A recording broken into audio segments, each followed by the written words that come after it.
this is Edith, and we're here with Andrew Mills, board chair of Create Purpose.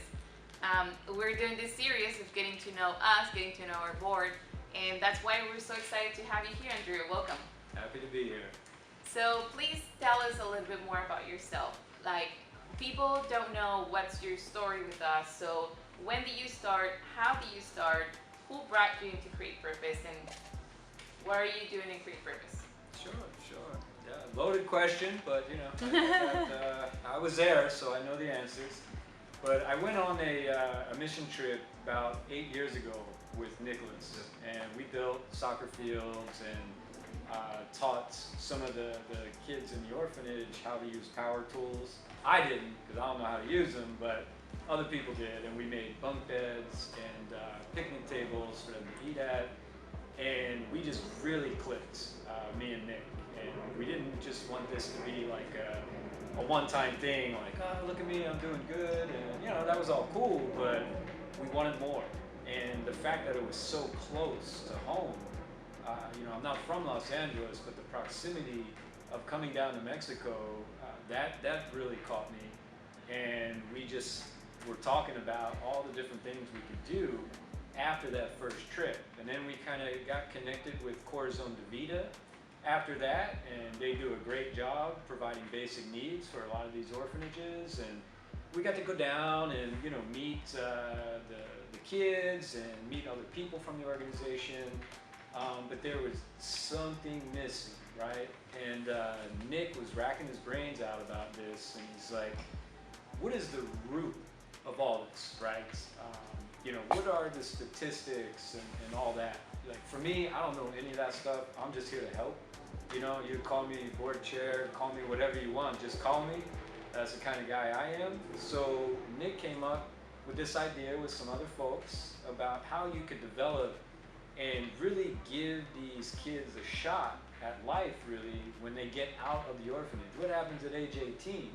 The options are very slim. You get pushed along through the schools just because they don't want you there anymore, but you have no skill and it's time to get out on your own. So the fact that we could provide this through things like the garden-based learning program. Oh wow, garden, I hear healthy eating, right? So now you got a nutrition program from that. So me being in technology, that's my field. I've been in it for the last 15 years. I was fortunate enough to get a job at Citrix back in when I lived in Miami, and now I'm moving out to LA via Citrix, which was crazy. My wife worked in technology, she worked at Citrix, and I thought the server was someone that brought me food. I had no idea about technology at all. Right. So my wife will say I still don't have any idea about technology. But I moved out to LA from there, and some different companies since, right? Citrix, VMware, Nutanix, and I have a natural gravitation towards technology because that's where I could add value, right? Because I work for these big companies, so we were able to get folks like Nutanix to donate 100 laptops. That was amazing. Yeah, that was cool, right? And we could do more. I just see like the resources that these organizations have. So when Nick had talked to me about coding with purpose and yourself, it's like, man, all right, now we're talking, right? Like, we could really do something here, like tech, because a job in technology saved my life. It's like, I'm not smart enough to be a doctor or a lawyer. That's what your parents would tell you back in my era. And, but you find a way to make money like one, and technology can provide that. And the language in technology is universal, right? It's ones and zeros. Yeah. It's all binary. So being able to really step in with this and leverage the resources I have, great partnerships with folks like Impex and Haiku and others, like the possibilities are endless in terms of, I'm thinking about getting them jobs after, right? We'll get the coding thing done, right, with the help of a lot of people. It's not going to be easy, but it's, what do they do with that after? And Exactly.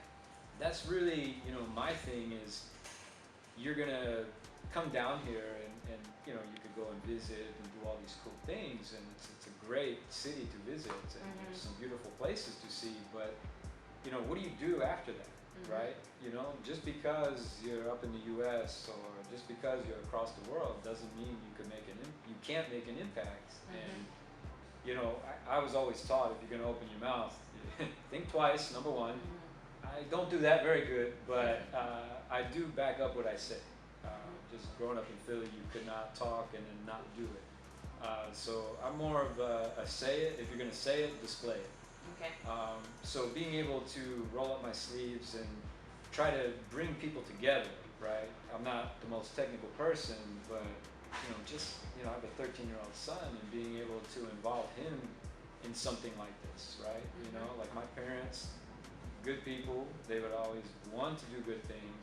I haven't really seen them get out and actually do it. So to be able to bring my kid down here to Mexico, to sign him up for Coding with Purpose and do things like that, you know, that's the legacy that I want to leave. So. Definitely, because you have traveled and you have seen, people in need in different places, and then you came here to Baja and started working with the kids at the orphanages or getting to know them or the mission and what we're doing, and so that reaffirmed that this was the right path for you to take and to support.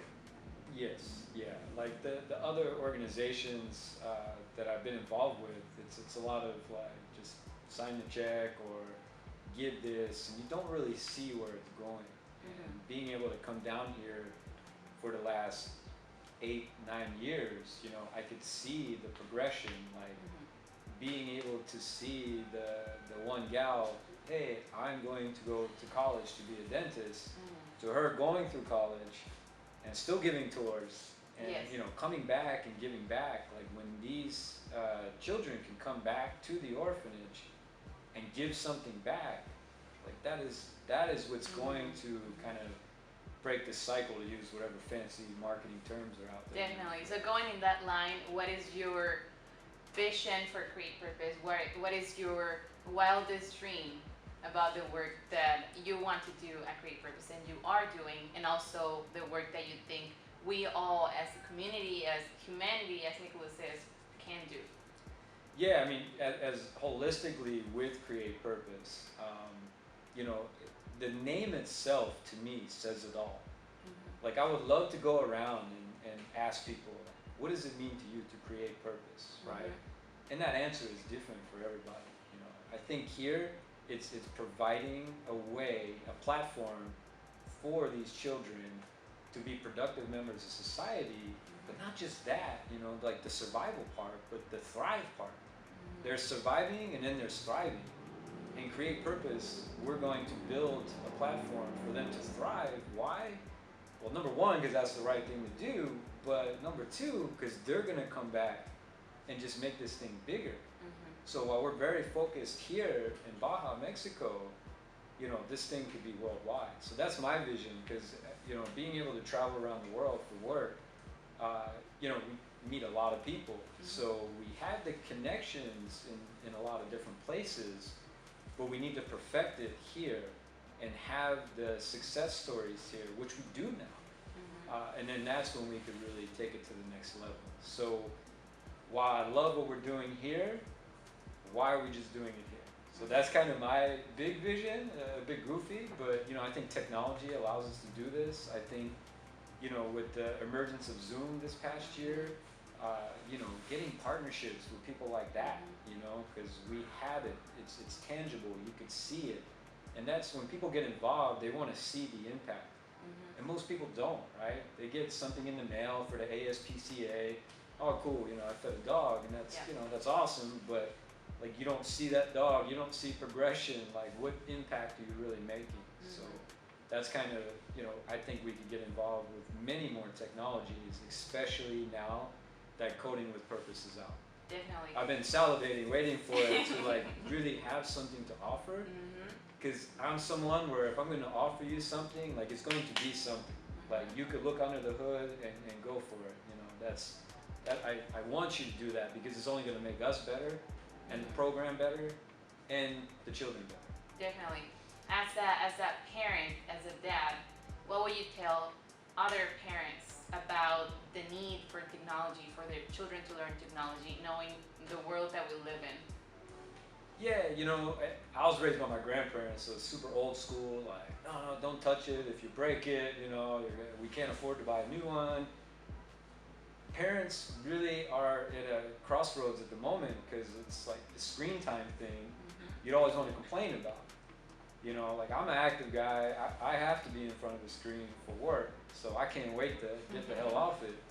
Where, you know, my wife, she's in front of the screen because she likes to play video games and, you know, do all that stuff. Obviously, my son loves that stuff as well. Well, right now, this is the way they socialize, right?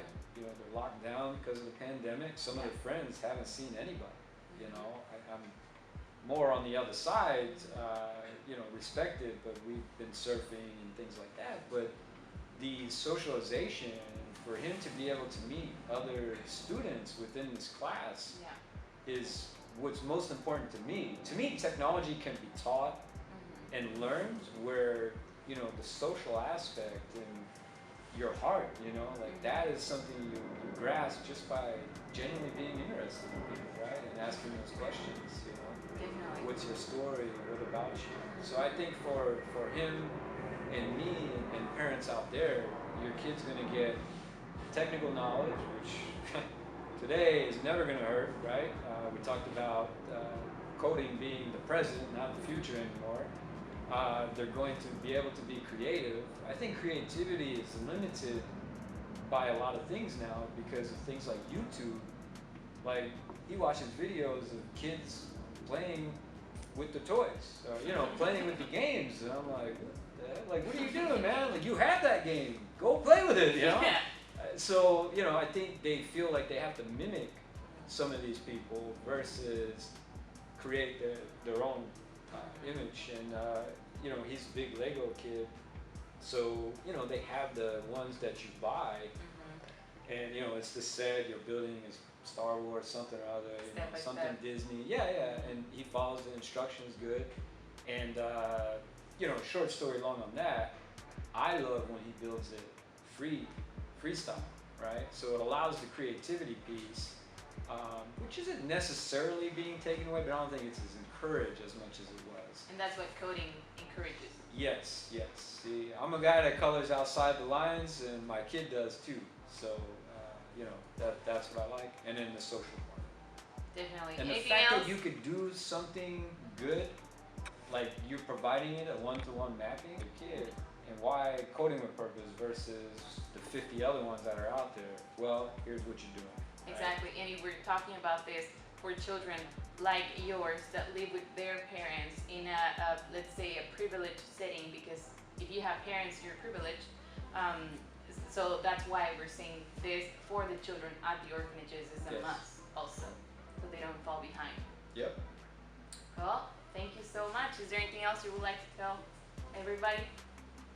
Nah, get with it, guys. Create purpose. We look forward to having y'all. Let us know what you want from us so we could help you create purpose.